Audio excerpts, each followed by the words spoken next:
మన సావో తర్వాత అయితే ఇదే హైలైట్ అనుకో. బాహుబలి తర్వాత నాకు నచ్చిందంటే ప్రభాస్ ఈ సినిమానే. సావో కూడా అంత నచ్చలే. సో ఈ సినిమా పక్కా ఇటు కొడుతుందన్న. First half second half mind పోతుంది లోపల. ఎక్స్ట్రాడినరీ సినిమా అయితే. సినిమా పాట స్లో ఉందేమో కానీ మా ప్రభాస్ ఫ్యాన్స్ వల్ల ఆ ఫాలోయింగ్ వల్ల సరిగా వినిపించలే. కానీ స్క్రీన్ మంచిగా చూపించినారు. సినిమా అయితే డైరెక్టర్ అయితే సూపర్ చూపించినారు అన్న. సూపర్ అంటే సూపర్ చూపించినారు.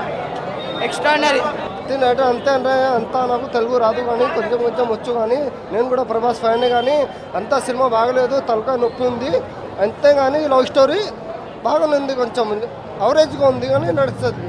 అర్థమైందా? బెనిఫిట్ షోకి వచ్చి ఇంత ప్రభాస్ అన్న సినిమా అంటే లైక్ అరుపులు కేకలు ఉంటాయి. అట్లాంటిది సినిమా స్టార్ట్ అయినప్పటి నుండి ఒక్కొక్క సీన్ కోసం జనాలు కాముష్ అయిపోయి అంత ఫ్యాన్ ఫాలోయింగ్ ఉన్న ఆయనకి ఒక్క విజిల్ సౌండ్ కూడా రాకుండా కాముష్ అయిపోయి వచ్చే దగ్గర మాత్రం ఇచ్చే డైలాగ్కి 100% కేకలు. ఇంకా అసలు థియేటర్లో ఎట్లా అంటే ఒక సైలెన్స్ అనమాట. నెక్స్ట్ సీన్ ఏంది, ఆ సస్పెన్స్ ఏంది, ఆ స్టోరీని ఎట్లా పోర్ట్రేట్ చేయబోతుండు, ఆ ఛాలెంజ్ని ఎట్లా అచీవ్ చేసిండు ప్రభాస్. అసలు అది మార్వెలెస్ అన్న. లైక్ దానికి ఉన్న క్యారెక్టర్స్ ప్రతి ఒక్క క్యారెక్టర్ కూడా 100% జెన్యూన్గా వాళ్ళు వర్క్ చేసారు.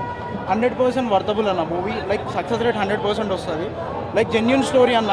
ఏదో రివ్యూ కోసం చెప్తున్నాను కాదు, 100% చెప్పాలంటే సినిమా బ్లాక్ బస్టర్ హిట్ అన్న. ప్రభాస్ చేతిరాత మారిందట 100% అన్న. అది ఇప్పుడు కాదు, ఆల్మోస్ట్ ఎప్పుడో మారింది.